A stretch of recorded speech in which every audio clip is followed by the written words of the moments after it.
Hello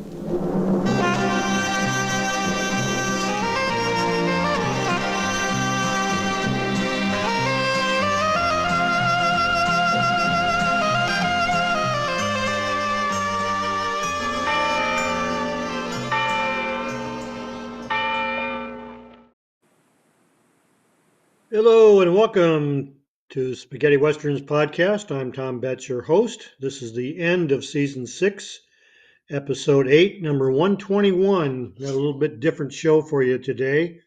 We're going to do the Rod Dana story. We're going to talk about Rod, biography on him. We're going to cover 3 films that he was involved in: Massacre at the Grand Canyon, Kill or Be Killed, and Kill the Wicked. We got an autograph of the week. We got a book of the week. I've got one poster. CD of the week will be the 3 films that he was in. And then we'll wrap things up with news of the week. So let's begin with the Rod Dana story. Okay, the Rod Dana.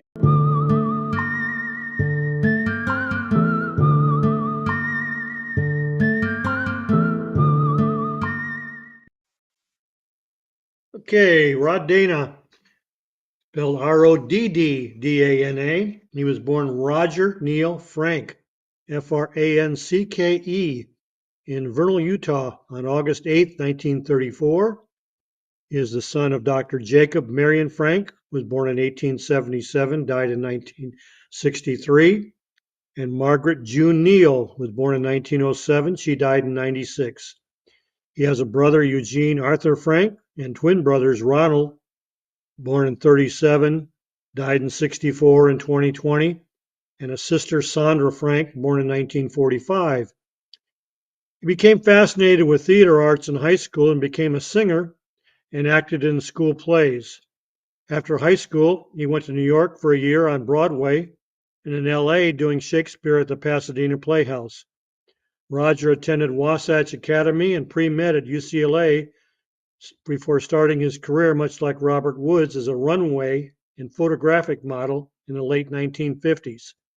After occasionally appearing in minor roles in a number of B movies, he heard from friends about fun they had in Italy and the curriculum at Rome University.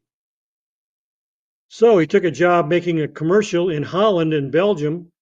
He bought a motorcycle in Amsterdam and rode it over the Alps into Italy. Arriving in Rome, he attended classes for a year of pre-med classes and learned the language. Breaking into films, he took roles as an extra in films like 2 Weeks in Another Town.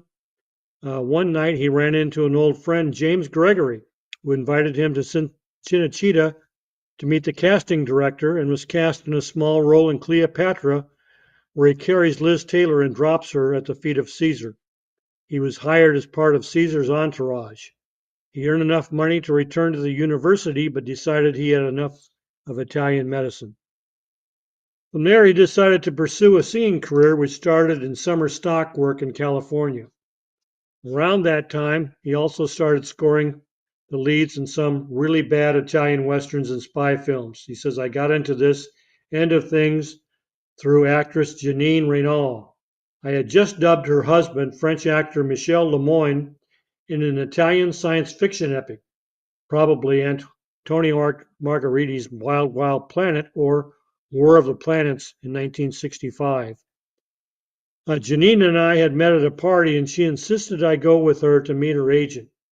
This led to Operation White Shark in 1966, which led to further starring roles in Italian and Spanish co-productions. However, all this ended in a heap at the base of a very large pine tree in the mountains outside Madrid, when a stunt with my horse went terribly wrong on a western that was never finished.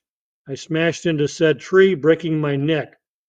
I was rushed to the nearest Pronto Soccorso, which is a first aid station, where I was pronounced dead and left on a surgery gurney for 17 hours while they waited for the head medico to come up from Madrid.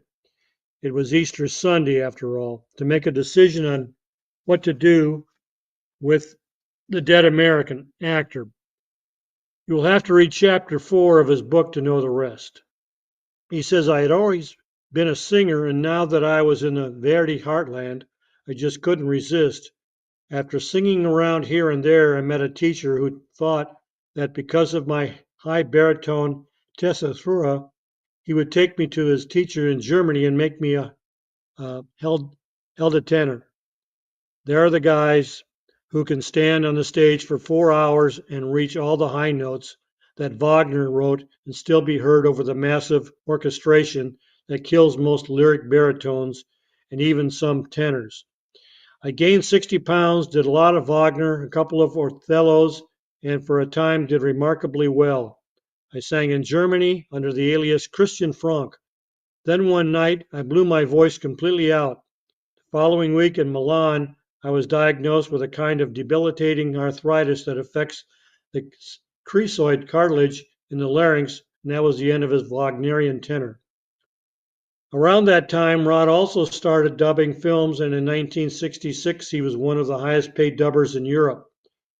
He was always dubbing. Even when he was making films, he could always find time to slip into a studio and do some work, as it paid very well in those days. He began scoring the leads in some Italian westerns and spy films. He got into this end of things through actress mentioned before, Janine Reynaud. He had just dubbed her husband, French actor Michel Lemoyne, in an Italian science fiction film. Uh, the Operation White Shark, which got into, which led to further starring roles in Italian and Spanish productions, such as 1966 Sicario 77, Vivo o Morto, directed by Mino Giurini. The production demanded he change his name to Robert Mark, and he appeared under that name in Kill or Be Killed. However, as I mentioned before, this all ended on his crash into the tree. Uh, During this time that he was pronounced dead, he had been with an angelic Christ-like guide and accepting the situation that his body was dead, but his soul was alive and desirous of remaining in the variable heavenly paradise, only to find himself yanked back into the arms of life, which he protested vehemently. So emotionally crippled was he that he lost all of his prior desires to continue his romp as playboy of the Western world. He pursued yoga and spiritual teachers in helping his understanding as what had happened to him. All of this is covered in his book, Conversations with the Devil, Dialogues with the Soul. His last screen appearance was in 1988's The Last Temptation of Christ as a Roman guard. Today, Rod lives in retirement with his wife, Margaret Ann Vanderwarden Haley, born in 1949, whom he married in 2000 in Washington, Utah. He now spends his time writing books, such as the 5-series Portal series, under the pen name John Christian, Jon. John Christian Eagle. He's also the co-owner of Cocopelli Publishing. Rod's books can be purchased from Rod or Amazon. Rod is also on Facebook. You can contact him there. We've asked Rod to come on the show several times, but he has politely declined the invitation, each time wanting his fans to remember him as they remember who he was. Mark was involved in 4 Italian westerns. Massacre at Grand Canyon in '63. He sings the lead song, the cowboy song. Kill or Be Killed in '66 as Jerry or Johnny Colt, alias Johnny Ringo, as Robert Mark. The Burning Man in '67, the film was never made. And in Kill the Wicked in '67 as Wyatt or Randall. We'll cover those 3 westerns now. First one is Massacre at the Grand Canyon. Okay, Massacre at Grand Canyon, Italian title uh, is Massacro il Gran Canyon. He sings the cowboy song.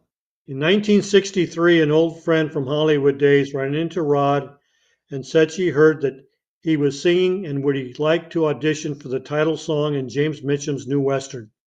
He hated the lyrics, but he made the best of it. He says they had done the original take of the song, the cowboy song, at Phono Roma on a Friday, And Sunday night at 2 a.m., he got a call from his friend Carol, screaming hysterically that some fool technician had placed the master tape on some kind of steam heating grid while he went to have a coffee and returned to find it fried. Rod had to get to the recording studio at 3 a.m., so off he went. Gianni Ferrio, the composer, had gotten a hurried orchestra together, and Rod had early morning throat, and even though said it was veramente fantastics, he never wished to hear the final inversion. For more information on the film, you can watch our episode 92 where we cover the entire film. Okay, from there, he went to Kill or Be Killed, which was titled Uccidi o Muori in Italian, also L'uomo che uccide Ringo. Other English titles it's known as are Ringo Against Johnny Colt, God Holds the Bullet, Kill or Die, and Kill or Be Killed in the United States. It's a 66 Italian production produced by Regal Film in Rome. The producer is Luigi Roveri. Director is Amerigo Anton, whose real name is Camillo Bossia. Screenplay is by Mario Armandola. Cinematography is by Aldo Giordani. It's in Technicolor and Technoscope. Music is by Carlo Rusticelli. And the main theme song is I Must Go, sung by Ciafiello, whose real name is Enzo Ciafiello. Running time is 94 minutes. The main cast members are Jerry Johnny Colt, or Johnny Ringo, played by Robert Mark, who's Rod Dana. Linda or Lisa Drummond, played by Alina DeWitt. Baltimore Joe is played by Gordon Mitchell. The sheriff is played by Andrea Bosick. Chester Griffith is played by Albert Farley. And Petrak is played by Benjamin May. Okay, the story goes, in a small western town, a deep resentment divides the Griffith family, headed by old Jonathan, played by Men Fury, and their feud with the Drummond family. Then Jerry, Robert Mark, arrives, a gunman looking for redemption, disguised as a violin player. Jerry is not even recognized by the sheriff, played by Andrea Bosick, but immediately comes under attack by Spot Griffith, played by Fabrizio Moroni, and reacts by killing him. Jerry happens to stop at the ranch of the Drummonts and meets Lisa, played by Alina DeWitt, the only one who has the courage to stay alone with her grandmother and cousin Steve, played by Tony Rogers. The encounter turns to sympathy between the two, and Lisa tells him about the abuses suffered at the hands of the Griffiths.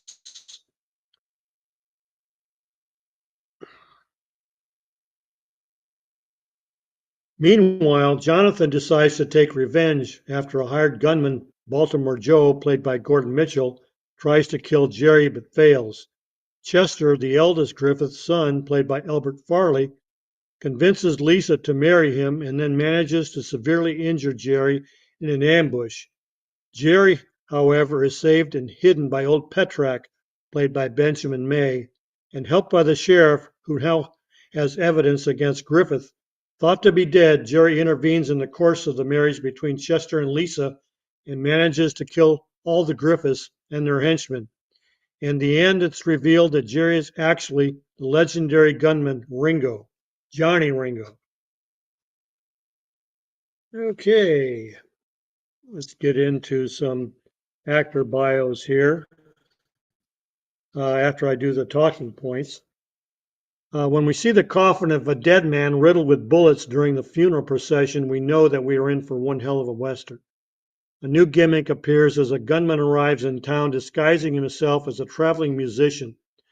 This clever trick of disguising noted spaghetti heroes would become a regular part of several spaghettis. They are usually disguised as preachers, salesmen of various merchandise, transients, or cowboys. By 1966, we found the producers and directors trying to follow the basic anti-hero script, but trying to make their heroes different from wearing a poncho and smoking cheroots to dragging coffins or having an unusual weapon. Here we find Robert Mark as a drifting fiddle player, a bit unusual as we've seen guitar, harmonica, and jaw harp players in American westerns, but not a fiddle, that I can recall at least. Park actually looks as if he can play the violin and comes across as very believable. His prowess with a gun is also beyond question.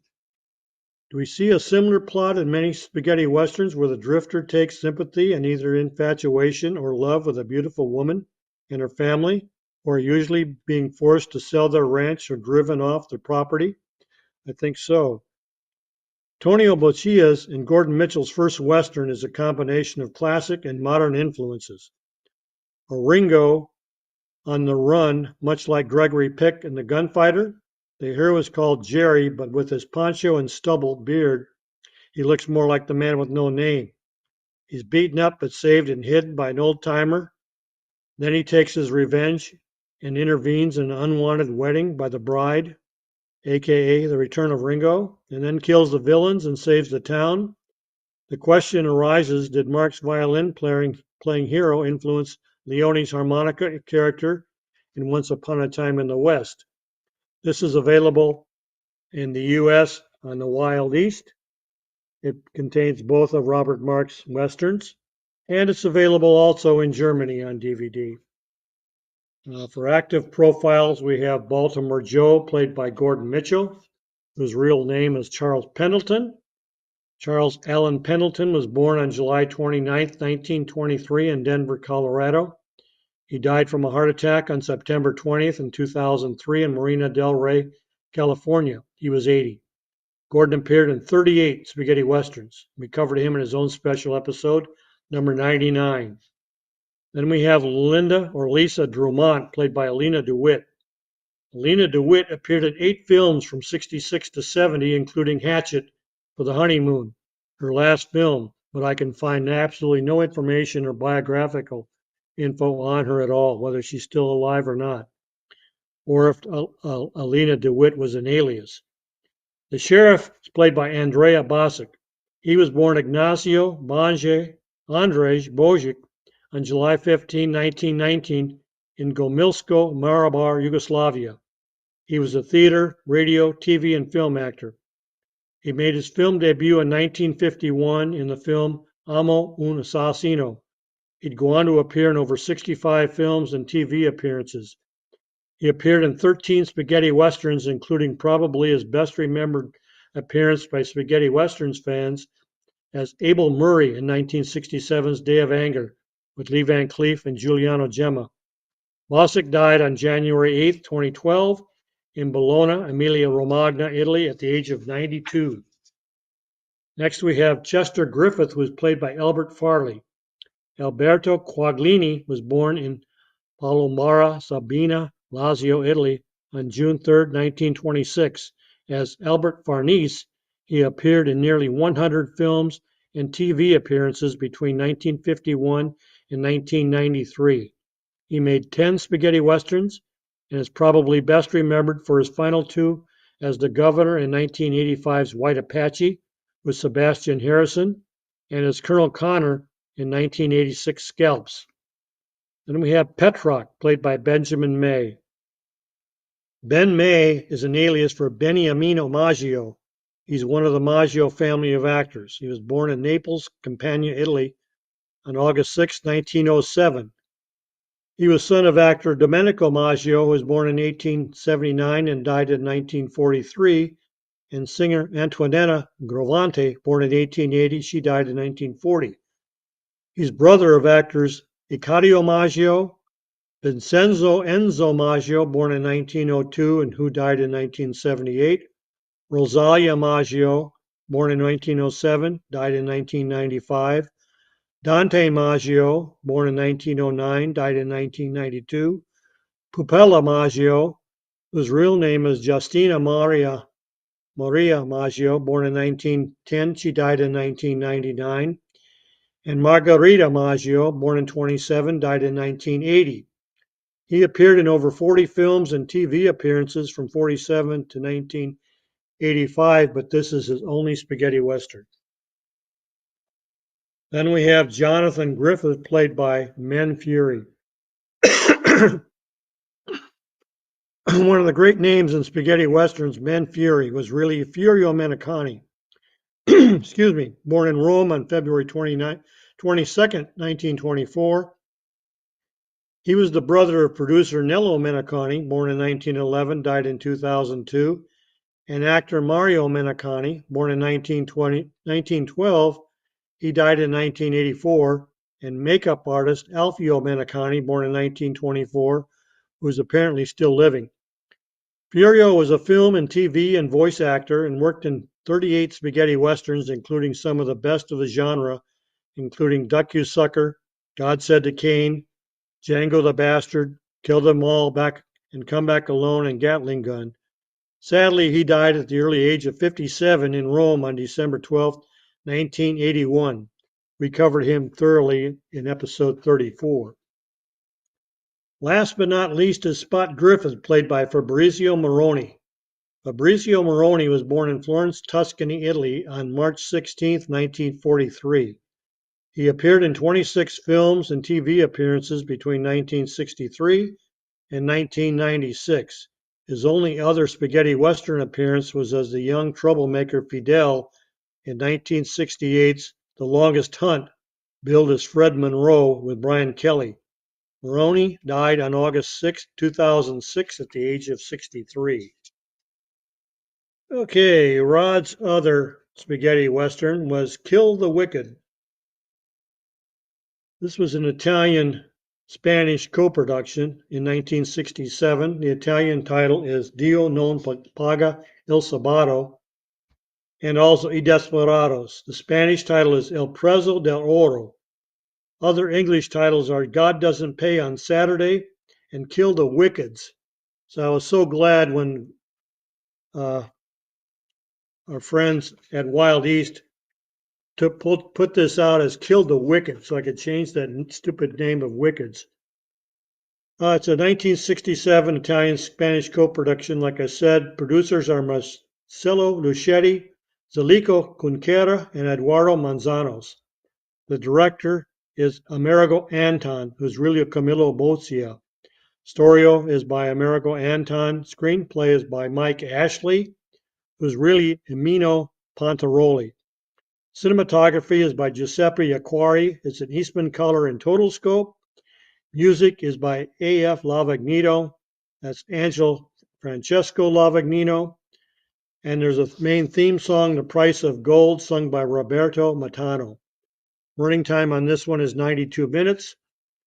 Main cast consists of Wyatt or Randall, played by Robert Mark, Lamb or Benny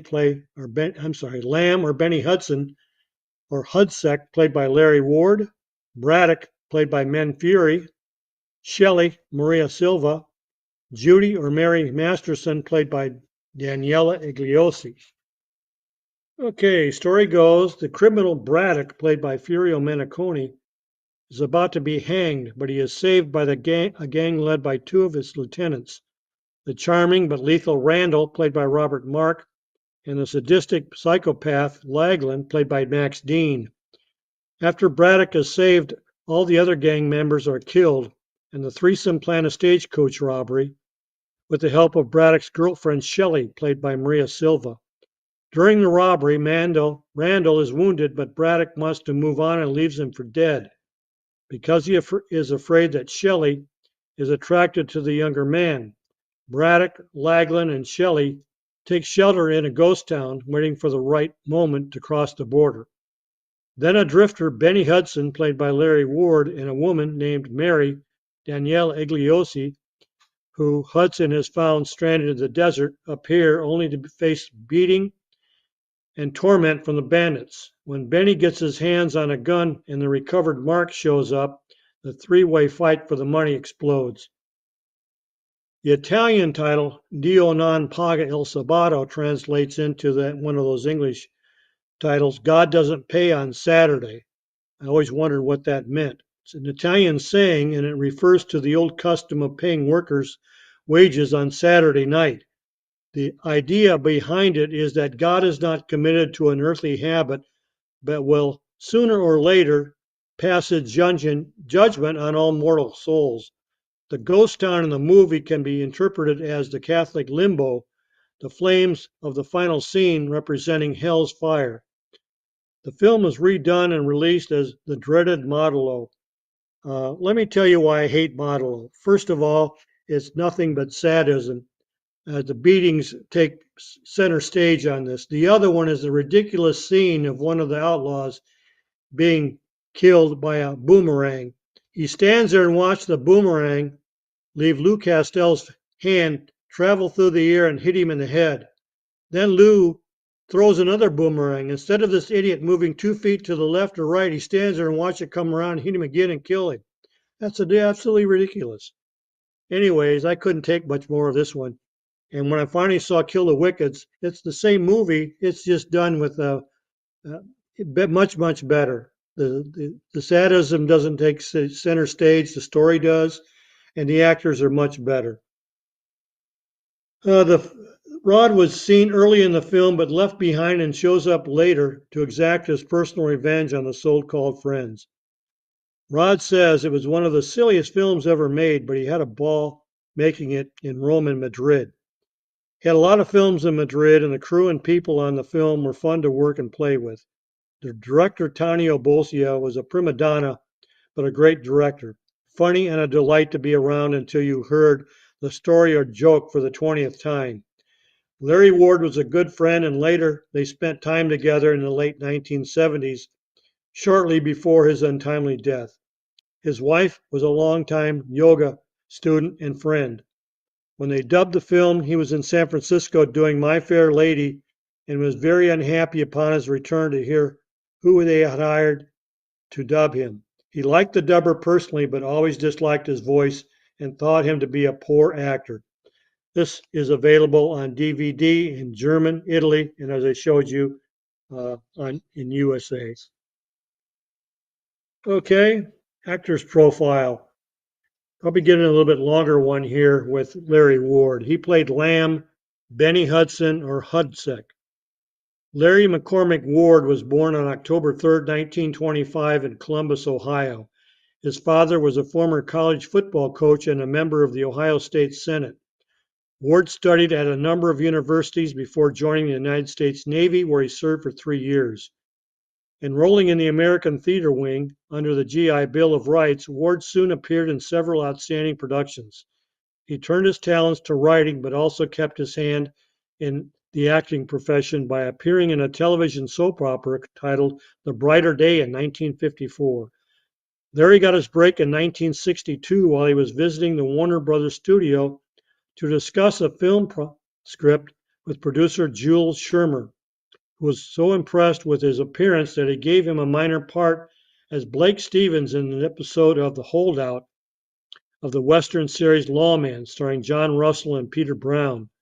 This break was followed by minor roles in other TV series, and in 1963, Shermer gave Ward the starring role of U.S. Marshal Frank Reagan in a Western series called The Dakotas, which also featured Chad Everett, Mike Green, and Jack Elam as Ward's deputies, but the series was canceled after the first season. It always says when you look this up, it was canceled because they killed a priest. That's not true. I've seen the series, it's on DVD, and you can watch it, but they don't kill a priest. They take refuge in a church. That may be why they canceled the series, but they did not kill the priest. Ward died from lung cancer at the age of 60 in Los Angeles, California on February 16, 1965. Then we have Braddock, played by Ben Fury, and since we just talked about him before, I'll skip him. Shelley is played by Maria Silva. Maria Silva was born Maria Jesus Marin Rodriguez on August 16, 1941, in Palencia, Castilla y León, Spain. She was a model, film and TV actress, and was once married to director Jose Granada Garcia. He was born in 1933. As far as I know, he's still alive. She died in Madrid on March 17, 2023. Silva appeared in 10 spaghetti westerns. We covered her before in episode number 6. Judy, or Mary Masterson, was played by Daniela Igliozzi. Daniela Igliozzi was born in Pontecorvo, Lazio, Italy on May 16, 1943. She is a writer, film, TV, and voice actress who is married to actor Armando Bandini, who was born in 26 and died in 2011. She appeared in two other spaghetti westerns: The Man Who Came to Kill in 1965 as a cantina as a cantina waitress, and she's billed there as Daniela Giozzi, and Blood at Sundown in 66 where she played Mary. Okay, now let's move along to CD and LP of the week.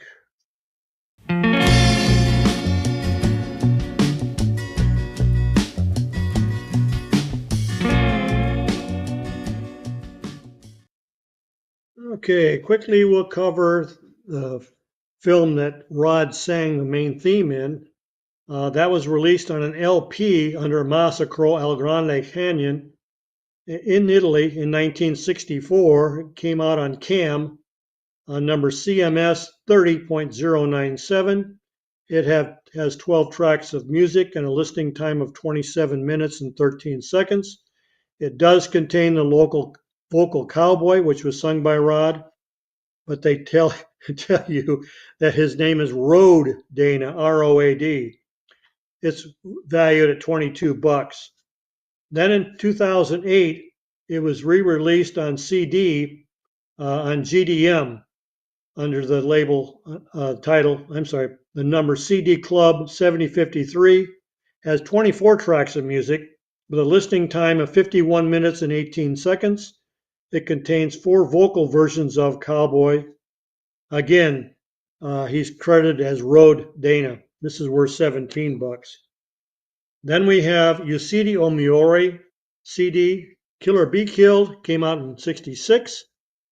The film did, but this wasn't released in Italy until 2012. It's on GDM, number CD Club 7115. This has 30 tracks, listening time of 1 hour and 53 seconds, and it contains the vocal of I Must Go by Cifiello.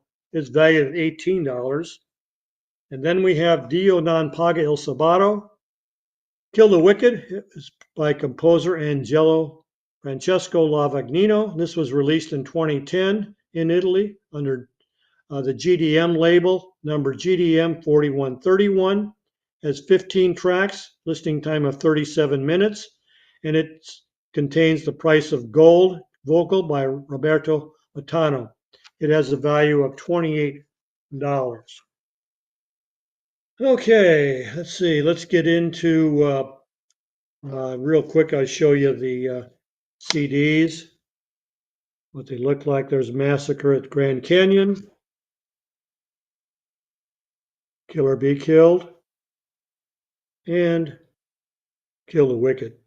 Okay, let's get into Autograph of the Week.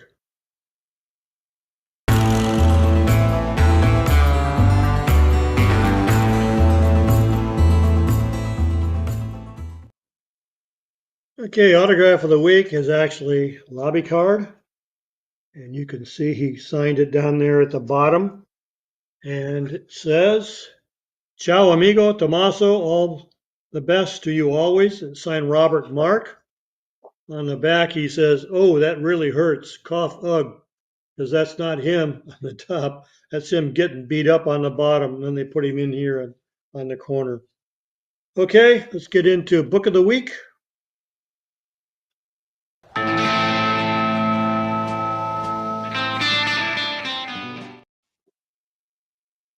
Okay, Book of the Week is by one of our authors, favorite authors, who's been on the show.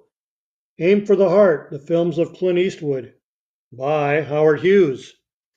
This came out in 2009. The publisher is IB Tauris. Has 252 pages. It's in English.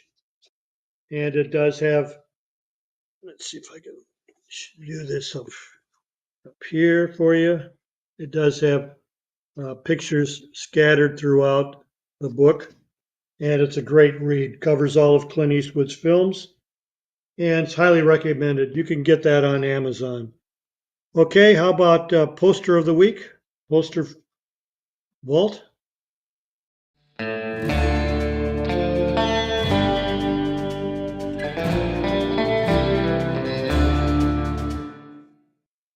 Okay, I don't have a poster from either one of Rod's films. All I could find was a ad mat And again, this was so scarcely released, it's on a double bill with Wake Up and Die with Robert Hoffman, Lisa Gastoni, and Gian Maria Volante. You open it up, it's got some cool AdMat copies. And on the back, of course, they talk about the Gian Maria Volante film, not the Rod Dana film. So that's the poster of the week. Okay, let's wrap things up with news of the week.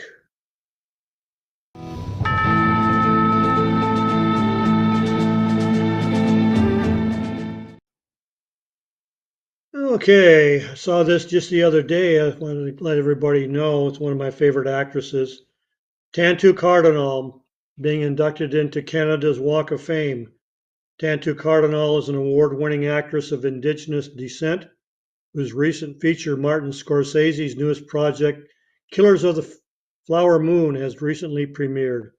Cardinal is a Canadian native. She has appeared in over 130 film, television, and animation projects over the course of her 50-year career. Multi-award winning performer, including the Earl Grey Award, which is a Lifetime Achievement Award by the Canadian Screen Awards, is a member of the Order of Canada, a CBC/Playback Hall of Fame inductee, and a recipient of the 2020 Governor General Artistic Achievement Lifetime Achievement Award, Broadcasting and Film. She has honorary doctorates from 5 universities. Tantu has appeared in 8 European Western films and television appearances. Then we have a new British 4K release of Django, 1966 film directed by Sergio Corbucci. Stars Franco Nero, Eduardo Fajardo, Jose Budalo, and Loredana Nusiak. This was released on the Cult Films label on December 11th. It's available in English, Italian with English subtitles, and a running time of 92 minutes. Extras include interviews with Franco Nero on being Django, Ruggero Deodato on being Sergio Corbucci's assistant, Alex Cox defines Django, a new reworked English subtitles, and additional SDH. Book Perfect bound 64-page booklet with foreword by Franco Nero called Django the Western Cranked Up by Kevin Grant from Fab Press as an art card with original posters, so it's quite a release. Then we have another British combo box set called Savage Guns. It's made up of El Puro, I Want Him Dead, Trinity Sees Red, and For the Apocalypse. It was released on December 11th on the Arrow Video label. It's region A and B. Audio is mono Italian and English on all 4. Subtitles, English for the Italian soundtracks. Extras include an illustrated collector's booklet featuring new writing on the films by author and critic Howard Hughes. Fold-out double-sided poster featuring newly commissioned artwork by Giles Franks. Limited edition packaging with reversible sleeves featuring original artwork and a slipcover featuring newly commissioned artwork again by Giles. Then unfortunately we have our almost weekly boot hill. Up first we have veteran Italian film and photoromancy actor Mario Valdemarin. He died in Rome Hospital of COVID on December 12th. He was 97. Born in Romans di Lansanzo, Grossesia, Italy on December 30th, 1926.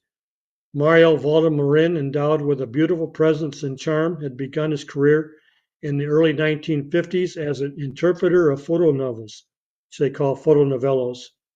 And before embarking on a career as an actor, he had had a certain notoriety in 1957 as champion in Mike Bongiorno's television show Lascia a Raddoppia, where he presented himself as an expert in Western films. Mario appeared in only one European Western as Captain Claremont in Mutiny at Fort Sharp, starring Broderick Crawford. Then we have Polish actress Zofia Merli. She died in Warsaw on December 13th, 2023. She was 85. She was born in Warsaw on March 30th, 1938. Zofia was a popular and multi-talented actress who gained popularity in her excellent comedic roles. Zofia Merli's career began in 1957. It was then on March 2nd that the artist performed on stage for the first time. Sophia Merrily played on the comedy stage for over 20 years until 1985, when she joined the ensemble of the Dramatic Theater, with which she remained associated for the next 5 years. She was a master of supporting roles, always, even when she played episodic roles. Her performances were expressive and often more memorable than the roles of the leading artists. Merrily appeared in only one Euro Western as Kitty in the 1968 television film Commedia Z Pomelijk. And last but not least, we have Dutch actor, dancer, mime, theater maker, and director Jim van der Wood. He died on December 12th in Amsterdam. He was 75. He was born James Franklin Charles Sam van der Wood in Amsterdam on March 6, 1948. He was mainly a theater actor, but he also appeared in films and television. His striking appearance and unique, absurdist acting style made him a special and striking actor. Jim appeared in only one Euro Western as Joshua in 1990's Il Mio West. It was released here on video as Gunslinger's Revenge, where he was billed as Lim van der Wood. Okay, that's all I've got for you now. We're going to go on hiatus for a few weeks until the beginning of next year. So until then, I want to wish you a Merry Christmas and a Happy New Year. And until then, this has been a Roberto Genesi production. And for Jay and myself, I want to say adios, amigos.